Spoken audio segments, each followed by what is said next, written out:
Bon après-midi. Nous avons avec nous aujourd'hui Jean-François Rulon qui est avec une compagnie qui s'appelle... Tu vas nous dire ce que c'est? Ça s'appelle Gemalto, Ok. d'accord, une compagnie française, membre du CAC 40. Ça veut dire Depuis quoi, l'année CAC 40? CAC 40, c'est l'index des plus grosses sociétés françaises. Donc, C'est vrai? oui, oui, oui. Donc on est dans Tu es dans le marché public? Oui, tout à fait. Notre action est publique. Vous pouvez en acheter autant que vous voulez à la Bourse de Paris. Est-ce que c'est un stock qui monte? Qui a beaucoup monté, oui, l'année dernière, je crois, on a dû être multiplié par 2 ou 3, quelque chose comme C'est ça. vrai? Oui, oui, on a... Ah, ben, je vais aller regarder ça. Ouais. C'est GMT? GTO. GTO. Mhm. D'accord. C'est donc Foreign Exchange? Ouais, je crois qu'on est officiellement une société listée aux Pays-Bas, en fait, mais Ah bon. listée dans le CAC 40, oui. D'accord. Voilà, notre siège officiel, c'est Gemalto NV aux Pays-Bas. Donc, est-ce que c'est une compagnie belge? Non, pas du tout. C'est une compagnie Française? théoriquement des Pays-Bas. Alors, on dit qu'on est une compagnie internationale Ouais. parce que, en fait, on fait assez peu de notre chiffre d'affaires en France maintenant. La compagnie s'est énormément développée. On fait la plupart de notre chiffre d'affaires plutôt à l'étranger. Les États-Unis sont un gros pays pour nous, mais on est présent partout à travers le monde. Voilà, on a des centres, on a des gros centres de R&D à Singapour, en Chine. On a des usines de production aussi, en Chine, en Pologne, en Amérique du Sud. Enfin, on est présent sur tous les continents de toute façon, sur beaucoup de pays. Donc on est vraiment une société internationale et on fait maintenant une relativement faible part de notre chiffre d'affaires en France, là où étaient nos racines historiques. D'accord. Et toi, tu représentes les États-Unis? Pas tout à fait, non, je suis aux États-Unis. Aux États-Unis, notre centre principal est situé à Austin, Texas. Ah bon? Et donc moi, je suis basé à San Francisco, donc Californie. Vous avez un bureau ici? Voilà, j'ai mon bureau dans mon garage, voilà, parce que nous n'avons pas de présence forte ici. Je suis plus ici en mission de surveillance technologique, Ouais. un peu de business development aussi, Ah bon? et d'aide sur la partie innovation.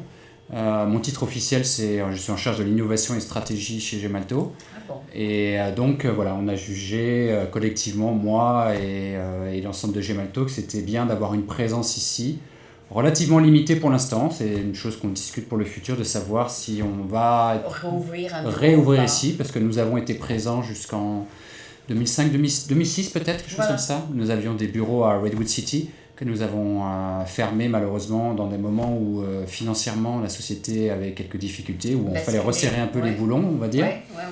Et mais donc, là que l'économie marche, il faut voilà. revenir. Et là, l'économie remarche. Gemalto se porte très très bien. Nous avons annoncé des résultats cette semaine, nos résultats financiers 2013, qui sont excellents, avec une marge brute de pas loin d'entre 14 et 15%, donc en ligne, voire même dépassant nos objectifs financiers. Ah bon. Donc c'est une société qui marche très très bien, ce qui explique aussi que notre cours en bourse est bondi l'année dernière. Donc grâce à toi, tu fais beaucoup de business development? Pas forcément, partiellement, enfin je ne suis pas le seul, on est beaucoup de gens chez Gemalto. Et encore une fois, ma mission principale n'est pas le business development, j'étais ici vraiment en mission d'exploration. Et ma mission n'est pas de développer le business à court terme, mais plutôt de développer le business à moyen et long terme, et d'identifier aussi quels sont les trends technologiques ou les tendances technologiques, pour rester en français, du futur, d'identifier les sociétés grosses, petites, qui sont à la base de ces trends, sur lesquelles on pourrait soit avoir des futurs clients, soit des partenaires technologiques, voire éventuellement des petites startups qu'on pourrait racheter, pourquoi pas, pour enrichir notre portefeuille de technologie, afin de développer la société et qu'on soit toujours au top dans 4 ou 5 ans. Ça, c'est plus la mission qu'on s'est fixée. C'est non seulement le court terme, mais aussi le moyen terme, quoi. Votre plus grosse présence, c'est en Chine? Non, pas vraiment. En fait, ça dépend en termes de nombre d'employés. Donc, en termes d'employés, globalement, sur la planète Gemalto, on a 12 000 employés actuellement. Ah oui. Voilà, donc c'est assez gros. Beaucoup. Oui, c'est beaucoup. Et on a bien sûr nos gros centres, là, en termes de nombre d'employés, c'est en France, Singapour et en Chine. Ensuite, en fonction de notre R&D, et aussi nos usines de production, puisqu'on a une boîte qui fabriquons aussi. On a une présence de manufacturing, donc d'usines fabriquant nos produits. Qui sont, alors on en a aux États-Unis, en Pennsylvanie, Et bien sûr aussi en France, dans 2 endroits en France. On en a aussi en Chine, en Pologne, ici en Amérique latine, à Mexico. Donc on a un peu des usines un peu partout à travers le monde. C'est ça qui fait le nombre d'employés en termes de présence manufacturing et R&D. Et après, on a des bureaux qui sont plus des bureaux de vente, des bureaux de commercialisation, marketing, ou des bureaux dans lesquels on adapte nos produits aux besoins des clients. Et là, on en a beaucoup plus encore à travers le monde. On en a partout à travers le monde, quoi. C'est super, Voilà. Donc c'est la bonne nouvelle là, enfin ça marche. Oui, ça marche très très bien. Et à quel point est-ce que, parce que comme je t'avais dit, J'aime plus c'était un de nos invités il y a quelques années, à quel point vous êtes devenu Gemalto? Alors, Gemalto. Donc J'aime plus, c'était effectivement une société historique, et J'aime plus a fusionné avec une autre société qui s'appelle Axalto. Ah bon? Et ça a été fait à part égale. Donc on était à peu près de la même taille. On était le numéro 1 et numéro 2 mondial dans notre domaine à ce Alors, moment-là. vous avez Difficile de savoir qui combiné était les le noms? numéro 1 et le numéro 2. Et donc on a combiné les noms, J'aime plus Axalto, devenant Gemalto. Et c'est resté Gemalto. Et c'est resté Gemalto. Et je vous dis, ça date d'il y a à peu près 5 ou 6 ans. Et la fusion s'est relativement bien passée, hein. En fait, commercialement et financièrement, en tout cas, c'est un succès. Vous faisiez la même chose? On faisait la même chose. On était à peu près sur les mêmes marchés. C'est-à-dire, donc à la base, encore une fois, des cartes à puce, hein, qui soient à la base... Montre-nous la carte à Oui, puce. j'en ai une ici qui est une carte bancaire. D'accord. Bon, C'est vraiment celle-là ou bien non? assez presque celle-là. Donc celle-là, c'est une carte Bank of America, qui est un de nos clients. Donc c'est une carte à puce. Ils ont acheté ça de vous? Oui.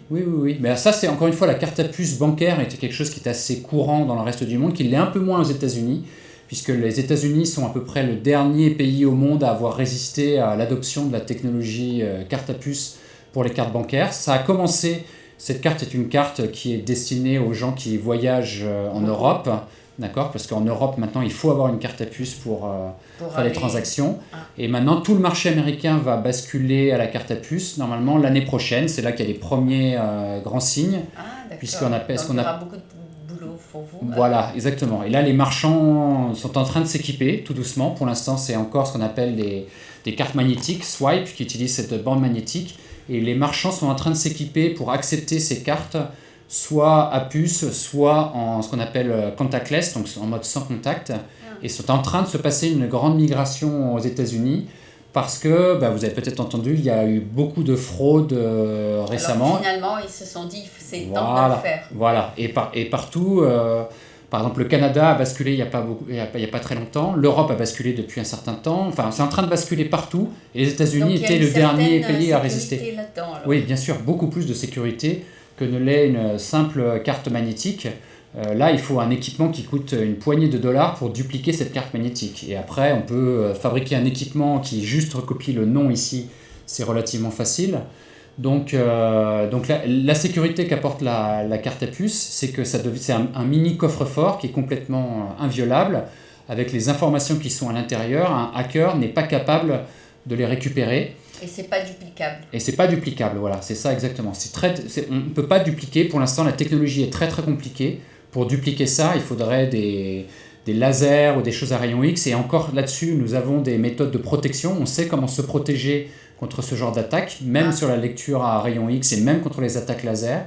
Il y a beaucoup de technologie dans cette petite puce en silicium ici. Qui fait que la carte est vraiment sécure. Voilà, tout à fait. Et on sécurise aussi la partie online, c'est-à-dire quand on communique avec le réseau, on peut crypter, encrypter, chiffrer l'information directement de la banque jusqu'au serveur de la banque. Voilà. Et donc Gemalto, cette technologie à la base carte à puce qui a été inventée par un Français, rappelons-le, Roland Moreno. Après, ça a été beaucoup développé en France, et après c'est étendu rapidement à l'étranger avec plusieurs domaines d'application. Donc les cartes. Il y a moins de fraude en France alors. Voilà, exactement, oui. La France a été un des premiers à l'adopter. Donc la carte bancaire, hein, mais n'oublions pas les autres applications qui sont la carte SIM qui est à l'intérieur des téléphones mobiles. Et c'est ça qui fait actuellement d'ailleurs une grosse part de notre chiffre d'affaires. C'est la carte SIM qui est utilisée. C'est vous qui faites la carte SIM? Ouais, c'est nous qui faisons la carte SIM. On est le numéro 1 mondial de la carte SIM, qui s'est développée en Europe, mais aussi en Asie, au Japon, aux États-Unis. Et ensuite, les autres cartes dérivées, les badges d'accès dans les entreprises. les cartes aussi des employés gouvernementaux, aux États-Unis. Hein, on a parmi nos clients le DoD, Department of Defense américain. Ils ont leur carte qui leur permet d'accéder au bâtiment, mais aussi le mettre dans leur PC, en fait, ce qui leur permet d'encrypter tous leurs mails sur leur PC. Et personne ne peut prendre l'info. Voilà, et cette info est non duplicable. Est-ce que c'est cher cet engin que tu ajoutes? Ça dépend si on considère... encore une fois, il y a énormément de technologie qui est là-dessus. Donc, vu la taille, effectivement, donc, en gros, on est dans des prix... Ça dépend du niveau. Hein, ça dépend de la quantité. Voilà, ça dépend de la quantité d'informations et du niveau de sécurité qu'on met là-dessus, qu'on met dedans. En particulier, toutes ces cartes sont certifiées. Par exemple, ça, c'est une carte bancaire. Elle est certifiée EMV, c'est-à-dire Eurocard, Mastercard, et ton Visa. nom est dedans. Et mon nom est dedans. Et c'est certifié aussi Visa et Mastercard. On a énormément de travail avec des cryptographes qui essayent de hacker la carte. Ils ont annoncé que Visa et Mastercard vont former une alliance tout à pour fait. créer une sécurité pour les cartes. Voilà, là ils essayent de changer un peu le modèle sécurité, mais ils ont réannoncé qu'ils faisaient confiance dans la sécurité bancaire. Ils vont former une compagnie à part qui va s'occuper de la Exactement, elle existe déjà. Il y a un truc qui s'appelle EMVCO, qui est une réunion déjà et qui était la compagnie qui certifie en fait les cartes bancaires et qui certifie aussi qu'il y a une certaine interopérabilité. Pour l'instant, on peut utiliser une carte... mais aujourd'hui, ils ont annoncé qu'ils vont augmenter la sécurité. Voilà, ils vont exactement augmenter la sécurité. Voilà. C'est bon, et particulier sur le monde mobile en particulier et sur le monde Internet. Puisque pour l'instant, quand on utilise la puce, principalement, il est vrai que c'est chez les marchands. Et le next step, en fait, c'est la partie online. Quand on paye online, puisque la sécurité va être renforcée au point de vue chez les retailers, en fait, donc chez les marchands. Donc le risque est que les fraudeurs maintenant, puisque cette sécurité vont être renforcée là, vont aller ailleurs et vont essayer de se porter maintenant sur le paiement en ligne. Et pour l'instant, c'est vrai que pour le paiement en ligne, ça consiste principalement les solutions existantes, enfin plutôt qu'à largement déployées, ça consiste à recopier ce numéro qui est imprimé ici, et éventuellement ce chiffre ici, que je vais cacher d'ailleurs pour que personne ne le voit, puisse le recopier online et faire des paiements. Donc on pense que le taux de fraude va augmenter online et que maintenant le prochain step va être de renforcer cette sécurité online, et c'est pour ça qu'il y a des annonces en ce moment dans ce domaine, quoi. Donc la puce peut être lue online? Pas la puce online, mais le problème c'est que pour l'instant elle n'est pas identifiée, c'est-à-dire que pour l'instant le rêve qu'on avait il y a 10 ans, c'était que tous les PC allaient être équipés d'un lecteur de carte à puce dans lequel on allait mettre notre carte bancaire et qu'on allait, donc c'était peut-être si vous avez reçu quelqu'un de J'aime Plus il y a 10 ans ou plus, c'était le rêve qu'on avait à l'époque. C'était le rêve, ok. Et le rêve ne s'est pas développé comme ça, c'est pas comme ça que ça s'est passé. Donc maintenant, c'est pour ça qu'il y a beaucoup, comme il n'y a pas cette possibilité de lire directement la puce, que ça ne s'est pas développé comme ça, on travaille sur d'autres solutions, alors soit en mode sans contact, en lisant juste la carte, en la posant sur le PC, soit il existe des solutions qui sont basées sur ce qu'on appelle des tokens, OTP, où ce sont des petits, un truc qui ressemble à une clé USB en fait, mais avec un numéro qui change dessus avec un bouton. Je ne sais pas si vous avez vu, c'est utilisé dans les entreprises actuellement, c'est utilisé aussi dans certains pays, par exemple en Angleterre par exemple, c'est utilisé comme ça. Les mobiles maintenant qui lisent. Voilà, et après il y a les solutions d'utiliser les paiements par mobile, car évidemment ce qu'on peut faire, ce qui existe aussi actuellement quand on fait un virement bancaire, il y a des solutions bancaires qui existent actuellement dans lesquelles on reçoit en fait une sollicitation, ce qu'on appelle une notification, et ça crée un code qui s'affiche sur l'écran du mobile qu'on recopie sur le PC. Voilà. Et ça permet de ce qu'on appelle en anglais two-factor authentication, le fait de vérifier à la fois le mot de passe, donc ça c'est une chose qu'on connaît, et le deuxième facteur c'est quelque chose qu'on a sur soi qui est le mobile. Et donc là on prouve qu'on a le mobile sur soi. Donc Gemalto, on a des solutions dites de one-time password, qui est un password utilisable donc une seule fois, qui apparaît sur le mobile juste au moment où on veut faire une transaction financière, par exemple. Donc ça, c'est des solutions aussi qu'on développe, on n'est pas les seuls, hein, mais sur les choses qu'on a et qui associent intelligemment le mobile et le PC, par exemple. Mais par exemple, au DBF, on a payé avec le mobile, là, avec la carte de crédit. Alors, c'est autre chose. Ça, c'est autre chose, c'est ce qu'on appelle Square. Okay. Voilà, ce qu'on a vu, c'est la solution Square, qui pour l'instant est une solution à base de lecture de cartes magnétiques. D'accord. Sur mobile, d'accord. Donc c'est très intelligent ce qu'ils ont fait. C'est à base de... Ça pourrait pas utiliser en Europe C'est aussi parce que c'est basé à carte magnétique. Donc dans quelques années, ça doit migrer sur autre chose. D'accord. Qui est la carte à puce. Qui est la carte à puce. Donc est-ce que Square va migrer sur des solutions... Il y a déjà des concurrents européens de Square qui sont basés sur la forme de petits lecteurs qui sont reliés en Bluetooth. Ils vont peut-être ajouter ça. Voilà, exactement. Donc ça fait partie des sujets qu'on pourrait discuter avec Square. C'est de la nouvelle technologie. Hein. Oui, c'est l'évolution du paiement sur la partie mobile. Et évidemment, moi, je suis là pour regarder et pour aider et faciliter la discussion.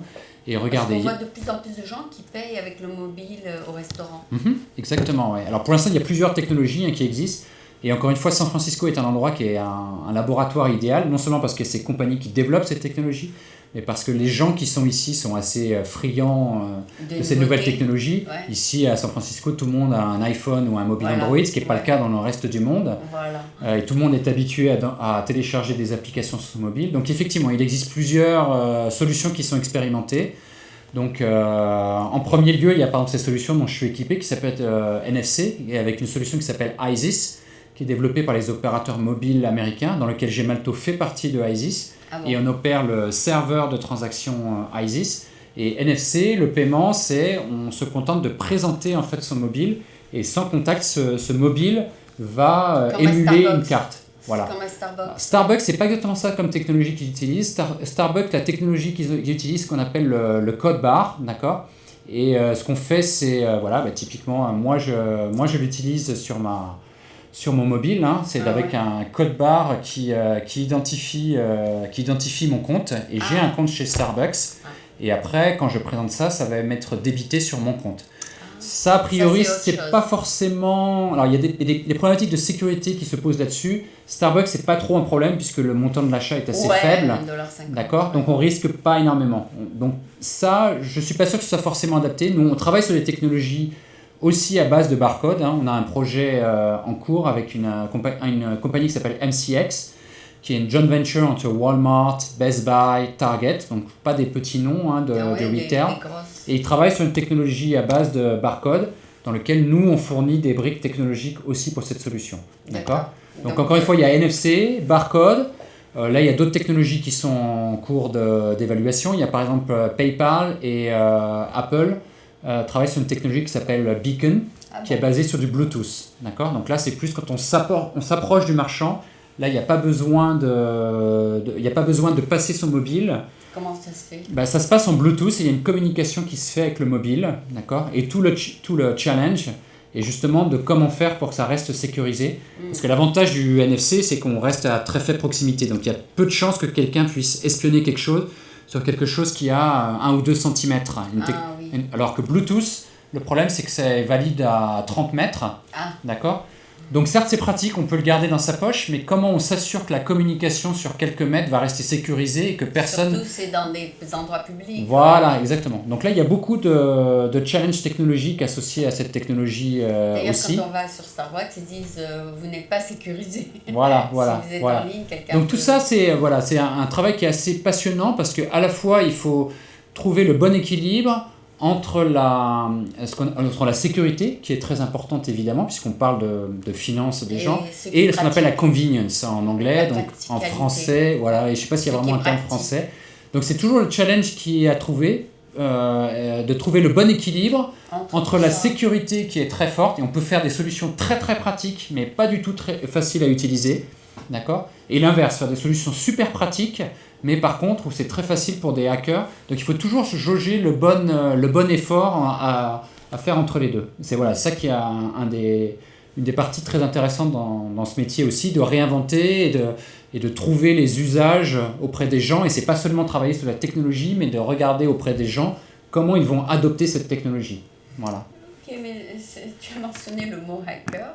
Mais c'est marrant que des gens veuillent vouloir faire ce genre de choses. Je comprends pas. Pourquoi ?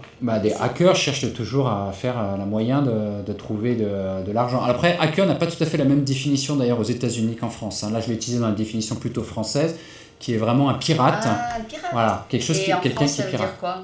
Non, hacker, quand on dit hacker en France, ça veut dire pirate, voilà, d'accord. Et Hacker aux États-Unis, c'est pas du tout ça. Par exemple, il y a des hackathons qui sont organisés, c'est plus des développeurs et c'est des gens qui cherchent à inventer des nouvelles choses, quoi. Voilà, d'accord. c'est ça. Ça n'a pas tout à fait la même définition, effectivement. Le CEO de .cloud met dans son LinkedIn hacker.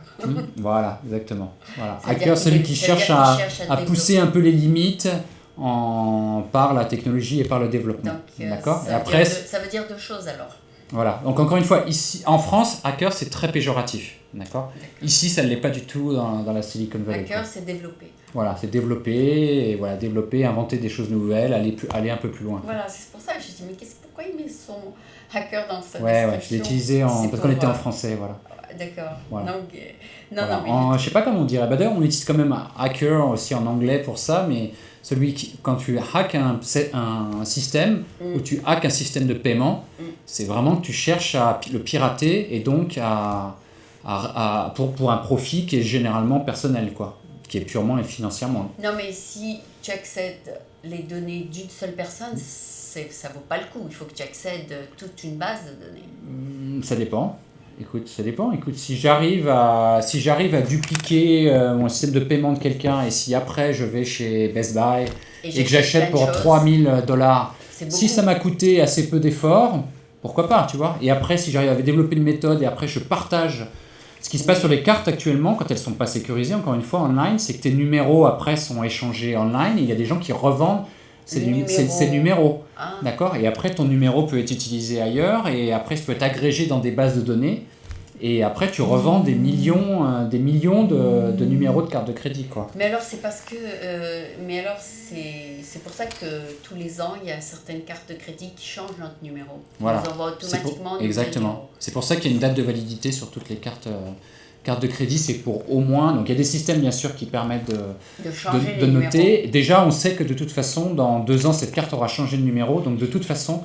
Au maximum, un hacker pourrait utiliser pendant 2 ans. Bien sûr, il y a d'autres systèmes de précaution avant, avec des bases de données centralisées, où sont stockés les numéros de cartes volées, ce qui permet normalement d'éviter de les utiliser. De les dupliquer. De les dupliquer, enfin de les utiliser localement. Online, par exemple, c'est ce qu'on fait. D'accord. Quand si ma carte est volée, demain, j'appelle ma banque qui va bloquer le numéro, et si quelqu'un essaie de l'utiliser sur Amazon contacte, à chaque fois que quelqu'un rentrera ce numéro, contacte la base de données pour voir si cette carte a été volée. Si cette carte a été volée, le paiement va être annulé tout de suite, quoi. D'accord. Donc, mais par contre, c'est chez les marchands. Ce numéro ne sera jamais plus dupliqué si tu le perds. Ouais, voilà. C'est le numéro après, de toute façon. Après, les numéros changent. Et après, de toute façon, le problème aussi, c'est chez les marchands après. Hein. Parce que là, chez les marchands, soit le marchand est connecté en permanence. Et dans ce cas-là, il faut qu'il puisse contacter en permanence une base de données pour savoir si la carte a été volée. Souvent, en dessous d'un certain montant, je crois qu'aux États-Unis, c'est $20.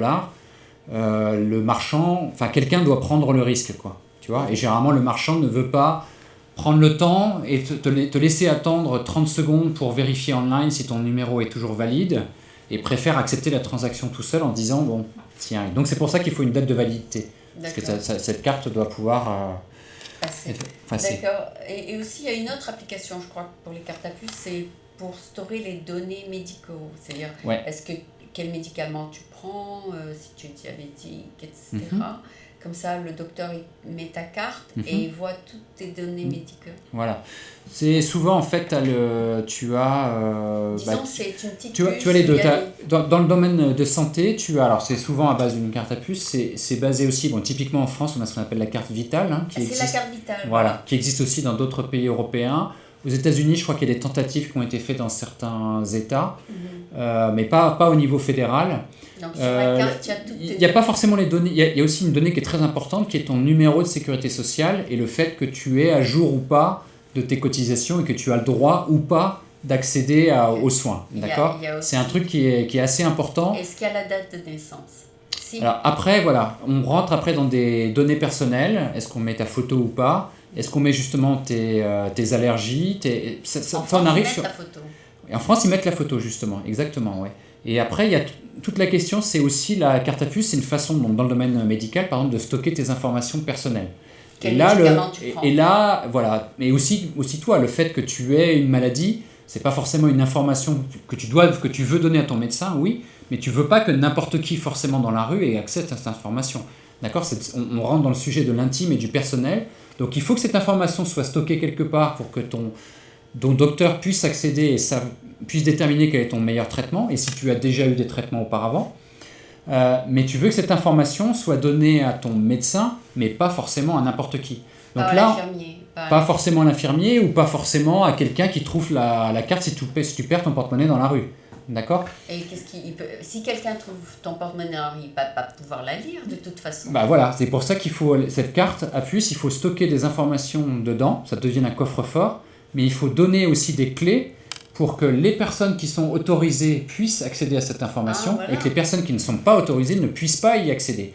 Et que si quelqu'un qui n'est pas autorisé veuille y accéder, il faut qu'il déploie des moyens qui soient hors de sa portée, quoi, d'accord ? Enfin, ou très compliqués, d'accord ? Donc c'est à la fois, il faut... Une carte à puce, c'est ça, c'est vraiment un coffre-fort dans lequel on stocke des informations et après, il faut donner des codes et savoir à qui on donne le code. Donc par exemple, quand c'est du bancaire, est-ce que c'est un password ? Alors, généralement, le password, c'est une solution, mais on essaye à la fois... En plus. Il faut trouver d'autres solutions, des solutions. Encore une fois, on a ce parallèle à trouver entre la convenience et la sécurité. Donc, il y a une chose qui peut être le PIN code, d'accord, qui peut être à 4 digits, par exemple. Voilà. Et puis, on peut aller plus loin, on peut avoir des PIN codes à 6 ou 8 digits. Bon, le cerveau humain est plutôt fait pour mémoriser des PIN codes à 4 digits. Après, quand ces informations doivent être échangées online, évidemment, il faut aller sur quelque chose qui est beaucoup plus fort que juste un PIN code à 4 chiffres. Donc on est sur des informations cryptographiques avec des clés qui font typiquement 256 bits ou 512 bits que seuls qui sont normalement pas mémorisables par un être humain, mais par contre par des systèmes, oui, c'est parfaitement gérable par des systèmes. Donc là on est plus sur des clés cryptographiques qui ne sont pas des passcodes, qui sont des passcodes mais exprimés sous une forme non intelligible pour un être humain, quoi. D'accord. Et la personne qui a inventé ça, après son invention, ça a été développé encore plus par d'autres personnes. Tout à fait, oui, tout à fait. Voilà. Donc l'inventeur qui a inventé ça, c'est Roland Moreno, je crois qu'il l'a inventé dans les années 70 en France. Et après, il y a eu beaucoup de sociétés, donc GEM+, Axalto faisait partie des licenciés, mais il y a eu des compagnies, des boîtes japonaises, américaines qui se sont plongées et qui ont pris la licence et qui sont allés un cran plus loin et sur les adaptations. C'est-à-dire que l'inventeur au départ avait peut-être prévu le domaine bancaire, mais n'avait pas prévu les usages dans la téléphonie mobile, qui est encore une fois le domaine dans lequel Gemalto pour l'instant... on a une partie significative de notre chiffre d'affaires, ça n'avait pas été prévu au début, personne n'avait prévu dans les années 70 la téléphonie mobile et le besoin d'avoir cette identité dans le mobile pour l'opérateur, pour vérifier que tu payes tes factures, mais aussi le fait de faire des paiements avec des mobiles, bien sûr, n'avait pas été prévu à l'époque. C'est utilisé aussi dans le gouvernement, par exemple, il y a des cartes d'identité, des passeports. Actuellement, tous les passeports, par exemple européens et maintenant bientôt américains, sont équipés d'une puce. Qui est à l'intérieur de qu'on ne voit pas, hein, elle est dans la première page du passeport. Première page du passeport, il y a une puce qui est intégrée, lequel Gemalto est un des premiers fournisseurs aussi de cette puce. On a développé l'usage. Après, l'industrie, ça se fait en commun. Donc on est des sociétés. Donc, vos clients et le gouvernement ? Oui, tout à fait. On fabrique aussi des puces pour les passeports, y compris américains. Quand tu dis que tu es ici pour la stratégie, c'est que tu essaies de voir ce que les développeurs de ces technologies peuvent ajouter ? Tout à fait, je regarde ce qu'ils peuvent faire et quels sont les nouveaux usages. Donc par exemple un des sujets là, sur lesquels on travaille, ou ce que je travaille plus en particulier, c'est que maintenant si on a notre identité qui est stockée dans le mobile, dans la carte SIM, cette identité qu'on puisse l'utiliser ailleurs, alors soit pour ouvrir des portes, soit pour accéder à son PC, soit pour stocker tous les mots de passe qui sont pour l'instant qu'on a à saisir sur les sites web, donc ça on essaie de les stocker à l'intérieur, soit si c'est une identité gouvernementale, pouvoir l'utiliser et que la personne qui est un employé gouvernemental puisse l'utiliser pour chiffrer et déchiffrer tous ces emails à l'intérieur de son mobile. Est-ce qu'il y a le poinçon de ton pouce dessus ? Voilà, alors après, c'est des choses sur lesquelles on travaille aussi, parce qu'effectivement la biométrie est un sujet en poupe ici dans la Silicon Valley, avec l'annonce qui a été faite par Apple l'année dernière de l'iPhone 5S qui utilise le fingerprint. enfin l'empreinte digitale, ou l'annonce beaucoup plus récemment, il y a 15 jours, Samsung a annoncé un nouveau mobile, le Samsung Galaxy S5. Il faut avoir l'empreinte. Ils utilisent l'empreinte aussi sur l'écran pour faire des transactions bancaires. Samsung a annoncé quelque chose avec PayPal. D'accord, on va pouvoir faire des paiements. Ça aussi, c'est très sécurisé. Voilà. Donc, c'est pas uniquement là-dessus, parce qu'il faut à la fois stocker ton numéro et à la fois vérifier ton identité. Ouais. D'accord, donc il faut deux choses. Mais c'est des choses sur lesquelles on peut effectivement travailler, sur lesquelles, sans vouloir en dire trop, je regarde en ce moment, sur comment on peut ajouter l'empreinte et comment débloquer. Alors, il y a aussi cette empreinte d'ailleurs. D'accord, cette empreinte, où doit-elle être stockée ? Parce que ce qu'on ne veut pas faire, c'est que l'empreinte soit stockée dans une database quelque part sur le net. Parce qu'il y a des forts risques en fait qu'elle soit utilisée ailleurs et cette empreinte soit dupliquée. Donc cette empreinte, il ne faut pas qu'elle soit online, il faut qu'elle soit stockée plutôt localement, ce que fait d'ailleurs Apple et ce que fait d'ailleurs Samsung. Et il faut la stocker quelque part dans le mobile et non pas dans le cloud. Et où est-ce qu'on la stocke dans ce mobile ? Pour l'instant, les mobiles sont... Il y a eu encore assez peu d'attaques sur la sécurité, contrairement aux PC. Dans les PC, il y a tout le phénomène des virus qu'on connaît. Dans le monde du mobile, il y a eu des virus, d'accord ? Je pense qu'il y en aura de plus en plus. Au fur et à mesure qu'on va migrer dans notre vie digitale et qu'elle va migrer du PC vers ce mobile, et maintenant on commence bien sûr à faire des paiements. Maintenant, si on en fait de plus en plus, si on stocke notre identité, si on stocke, pourquoi pas, nos données de santé, qu'elles stockent à l'intérieur de ce mobile, il y aura de plus en plus de choses qui seront là et qu'il va falloir sécuriser. Donc la partie biométrie, empreinte digitale en fait partie. Et il va falloir savoir où est-ce qu'on stocke ces informations à l'intérieur du mobile et à quel moment on doit les sortir du mobile, à quel moment on doit les échanger, quelles données doivent être dans le cloud, quelles données doivent être partagées avec le cloud, quelles données doivent être échangées et montrées sur l'interface utilisateur. Et le fait d'avoir de biométrie peut être une façon de le faire. Si tu perds ton téléphone, il ne peut plus être vendu. Voilà, exactement. Donc il y a plusieurs techniques sur la biométrie que je regarde. Il y a beaucoup de boîtes dans la Silicon Valley. Il y en a avec l'empreinte digitale, il y en a avec l'iris. Le téléphone n'est plus revendable. Voilà, exactement. Il va falloir... Voilà. Et après, il y a cette problématique, c'est comment on fait pour... Tout enlever, d'accord ? C'est une problématique. Il y a des sociétés sur lesquelles qui travaillent dessus, y compris Gemalto, qui est typiquement, une fois qu'on perd son mobile, comment on efface tout. Donc nous, on travaille déjà sur des solutions sur quand on a mis un paiement, une carte de paiement à l'intérieur, ce qui est le cas de ce téléphone. Je sais, moi, qui appeler, et si j'appelle quelqu'un, je sais que dans quelques minutes après, la fonction de paiement va être désactivée. D'accord ? Donc après, il y a plein de choses sur les données personnelles. Est-ce que les photos doivent être désactivées ou pas ? Mes identités, mon dossier médical, pourquoi pas. Ouais. Voilà. Donc c'est à ça qu'il faut déterminer, c'est quelles données doivent être désactivées ou pas à distance. Donc il y a énormément de travail effectivement à faire là-dessus, sur comment les stocker et comment les échanger et comment les effacer au moment où on veut les effacer, quoi. Oui, parce qu'avec n'importe quel ordinateur, tu fais Ctrl-C et tu copies une photo. Voilà. Ouais. Alors les photos, c'est peut-être pas très grave, encore une fois... Beaucoup, en particulier les usages chez les jeunes, incitent à ce quand on prend une photo, c'est la partager tout de suite sur Facebook. D'accord ? Alors, c'est pas le cas encore une fois de tout le monde. Il y a des gens qui partagent leurs photos, d'autres qui ne les partagent pas. Non, mais il y a des gens qui copient la photo et qui le mettent sur une fausse présence en ligne. Voilà. Alors après, il y a un risque, effectivement. Voilà. Par exemple, est-ce que si c'est grave, par exemple, je laisse ce mobile ici, est-ce qu'un copain vient le prendre et prend la photo et la partage après sur Facebook en mon nom, parce qu'il s'est identifié auprès de Facebook, parce qu'à la fois je veux que ce soit pratique, donc j'ai mis une fonction qui fait que dans Facebook en 2 clics je peux publier une photo, mais c'est bien moi.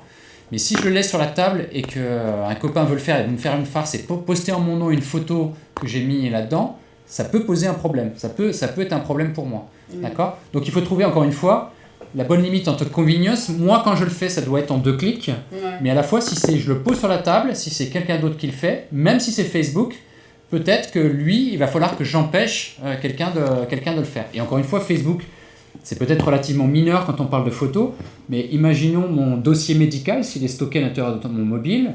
Moi, je veux le partager avec mon médecin. Si je laisse mon mobile, je ne veux pas forcément, même si c'est mon copain, mon collègue, je ne veux pas forcément que lui ait accès à mon dossier médical à l'intérieur de mon mobile, quoi. Oui, bien sûr.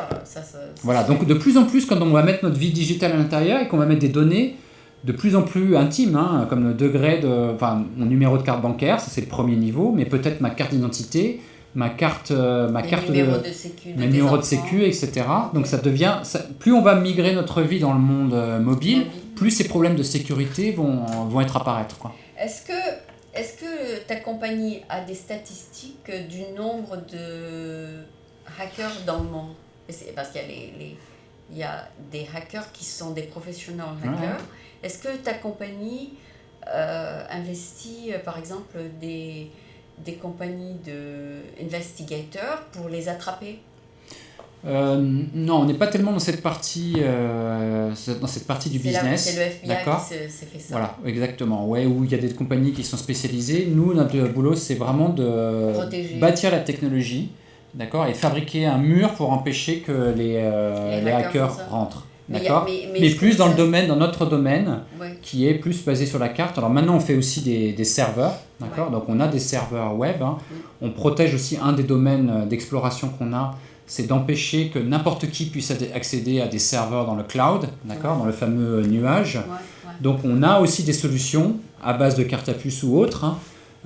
Et c'est une partie de notre business en devenir qui est de comment protéger l'accès des ressources. Il faut que des personnes puissent accéder aux données dans le cloud, mais ici, il faut aussi empêcher les gens qui n'ont pas accès à ces données d'y accéder. Donc on a des solutions et on travaille en particulier pour des très grosses sociétés dans lesquelles on leur donne ces solutions à leurs employés. Donc par exemple, on a Pfizer, Boeing, Amazon sont des clients à nous, dans lequel on donne ces possibilités aux employés d'accéder aux données qu'ils ont mis online, mais à la fois on empêche les autres d'y accéder.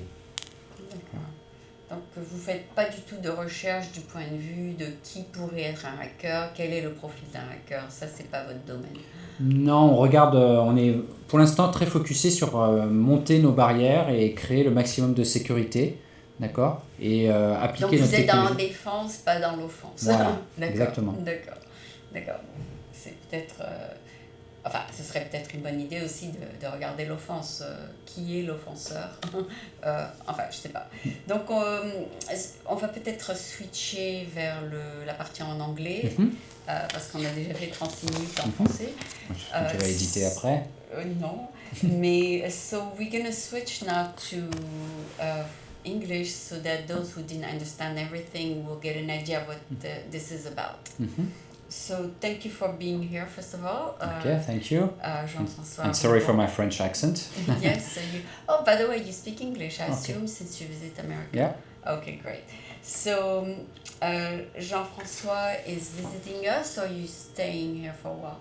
No, I've been there actually. I've been sent here 18 months ago. Okay. Oh, okay. You've been here 18 months. Yeah. So your mission is long. Yeah, I have a multi-year mission. Okay? Multi-year mission. Okay. Well, it's not permanent, okay, but it's an investigation, long-term investigation. Long-term contract.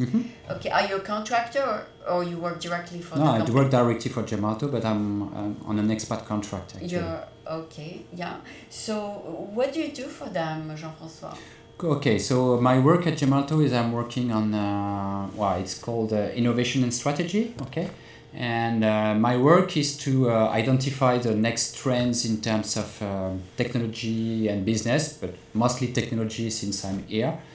And try to position the company ideally with a new initiative, new products in particular. Great. Finding also the right partners, which might be or partners or customer, by the way. I'm not a salesperson, but finding the right could be new customers, by the way, because again, technology that we have, we think there are many domains which we didn't explore yet. Okay. So in 18 months, did you identify something? Yeah, I tried to identify some trends. Yeah, definitely there are some new trends here. For instance, one of the most trendy stuff is about these connected devices. You know, so probably this Pebble watch. It's beautiful. With red. It's very well known here in Silicon Valley, but because it's we started here, but it's not so well known in other places of the world. Okay, and this is this is a watch. This is a watch which is a sidekick for the mobile phone. So it's connected to my mobile phone using Bluetooth and displaying a lot of kind of informations which normally are on my cell phone, but there are some occasion where it's much more practical to have that on your watch. Okay, so typically one thing we could investigate in the future, okay, as for instance in my company we are doing payment and mobile payment in this kind of devices. I think one thing that could happen in the future is that this watch could in fact integrate a payment card. And that in order to pay when you go to Starbucks or... You pay with your wrist? You pay with your wrist like that, for instance, okay? By just passing your watch and you will have a notification. Is there a screen there? Yeah, there's a screen. It's not a product by Gemalto again, huh? It's done a product by a company called by Pebble, okay? Pebble. Okay. And there are a lot of companies doing that. It's quite trendy. It's called wearable devices, okay? It's in the big family of wearable devices. So there are companies like Qualcomm doing one. Samsung has announced one also. Do they sell this as a watch or as a security? For the moment, they sell that purely as a watch, and there are two main aspects. One is about the notification. Again, it's just a sidekick, and you have a few information coming from your cell phone in this limited way.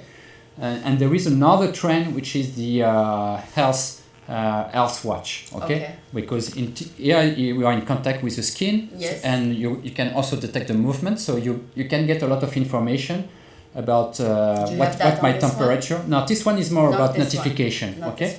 But there are a lot of others. I went to CES Las Vegas 2 months ago, and they have a lot of sensors because they are in contact with the skin, and you can derive a lot of information about your health. And when you have the information here with an application on your mobile, you can either give some fitness advices, such as you should walk a little bit more, or alert about your health. You ate too much, okay, for the lunch, or you can even in some more serious conditions, I would say, send some alerts back to the network, okay.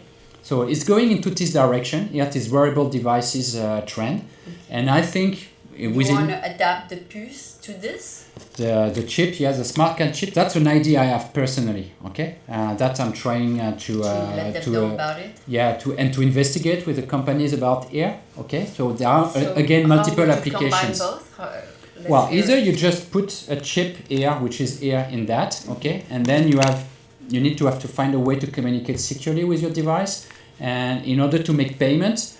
Typically, you could do that by integrating contactless technology or NFC technology, which is a tiny antenna, and on which you can just pay like that. Another possibility, we have a technology which we are developing, which is only by the contact of your hand. So a possibility would be to pay just by putting your hand on the register, okay? And the technology we have developed allows to transmit information within your body, actually, and it will be transmitted from your watch through the payment terminal. That's impossible. No, that's possible. That exists. Yeah, that exists. And next time you invite me, I'll bring you the prototype. Yeah, it works. Okay, so that's an idea we have. And again, we have to store the information here. We have some stuff where we could imagine to combine that with fingerprint, for instance, for payment, and you can have a fingerprint reader here, and you can pay like that. Well, we have to find again And people are interested in these ways of paying?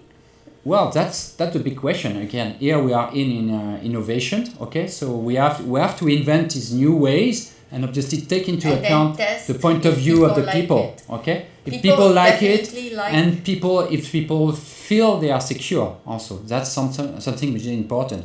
When you say things about payment, health, etc., it's not just being convenient; it's also being secure. And not only being secure is that people need to be aware about that and be confident with that. Okay, I mean we people, we are, well, it's not in Silicon Valley, but we are kind of conservative related to our money and to our health, etc. Okay, so if you want to have people change and move, so we have to bring more benefits than drawbacks, and to have to reinsure people that their information is not at stake. When we are moving information from old ways to store information, such as paper card, like for a social security card. If you move your paper card, you know where your paper card is, right? It stores probably somewhere in your house or in a safe, etc. If you put your social security number in this mobile, well, there is a risk actually, indeed, for the moment. Okay, so we need to make people feel that, okay, this is stored in a secure way here.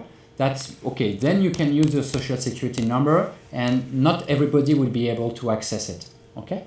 Yeah. And the same for your payment information. Do you know by any chance what percentage of people use mobile for payment like Square? Is it growing? Definitely it's growing. Okay,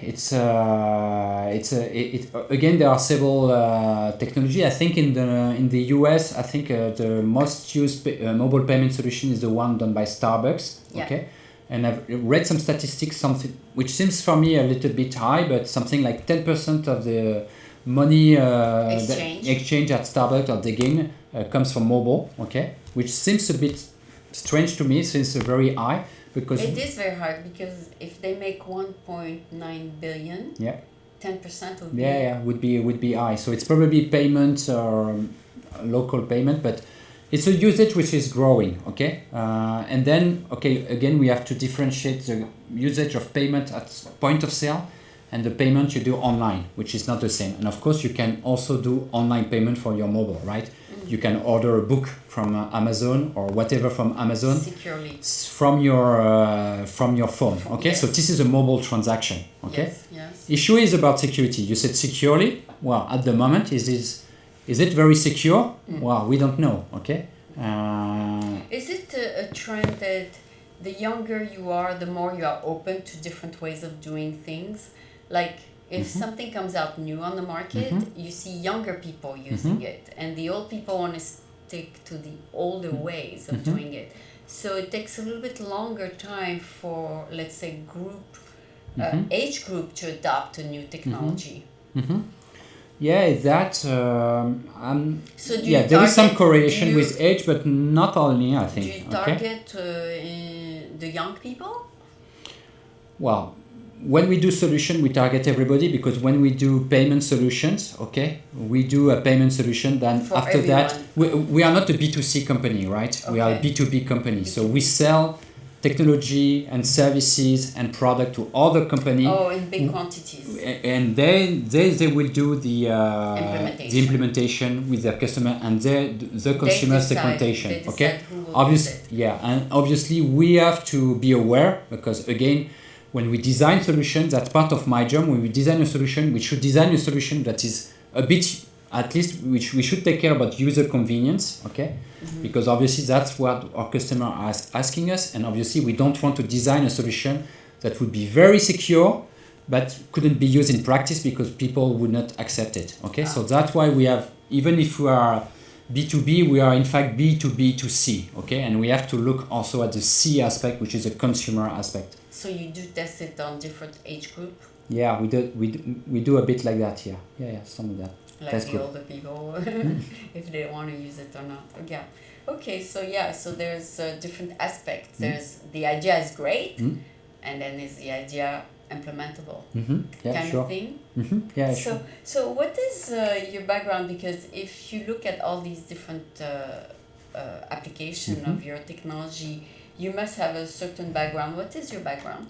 Oh, my personal background, you mean? Yeah. How do you understand all that? Yeah. Well, first I'm an engineer at the basis. Okay. And then I grew up with in telecom. Okay, from the beginning in wireless. Okay.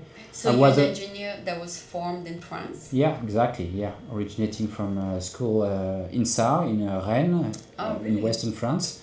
Yes. And I grew up doing stuff in embedded, and from the beginning, in fact, I started to work on one thing that not really actually. I worked on cellular technology, which at that time did not really exist. It was before the GSM was invented. I see. And actually, I was one of the first guy to use a cell phone in the street of Paris in 1993. Okay. Really? And at that time, when I took my cell phone in the street, everybody was looking at me like if I was crazy. And you were testing it. Yeah, I was testing it because I was working for a company called Alcatel in France. And they were testing. Yeah, and I was testing and I was designing software for this cell phone. Okay, and at that time it was something new. Okay, now it's very common. Nobody takes care about that. Yeah. So I grew up in this stuff, and let's say I was very lucky because this technology grew up beyond expectations, actually. Okay. Originally, when we designed the product, it was for taxi. Okay. We didn't think that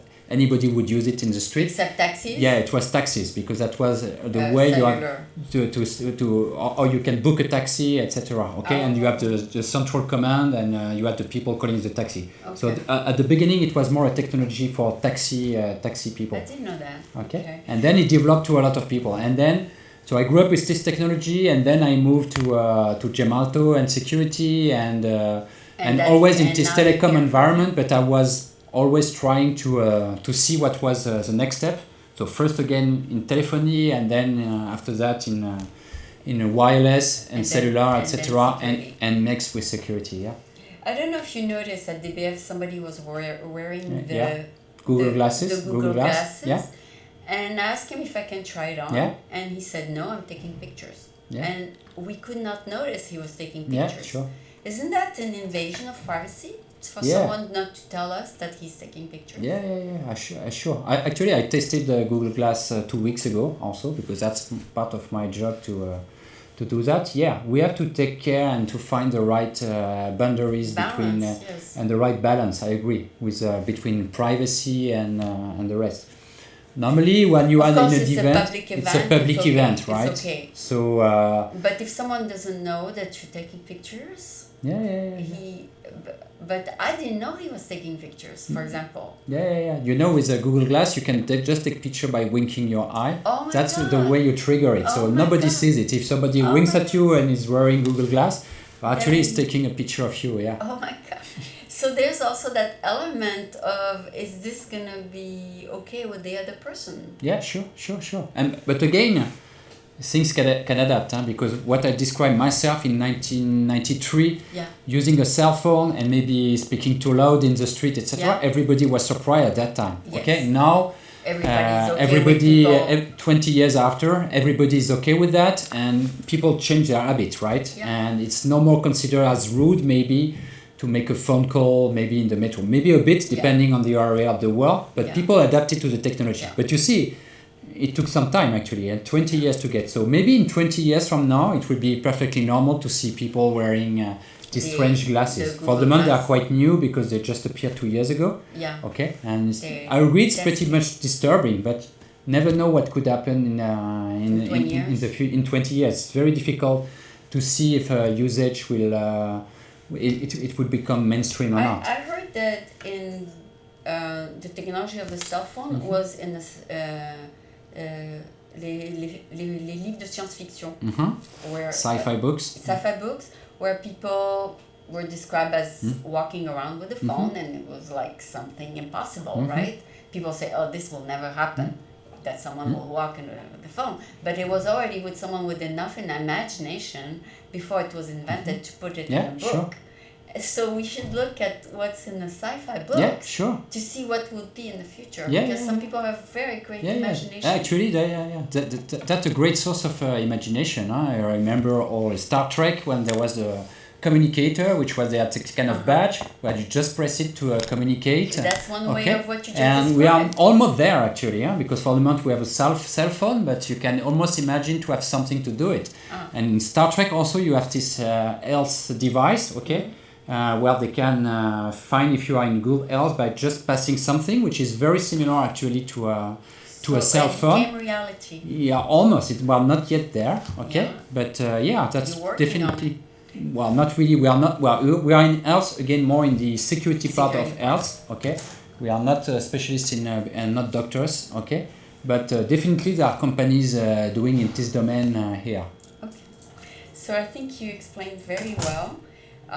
So I thank you for being here and explaining to us all these facets of security. I'm sure it's very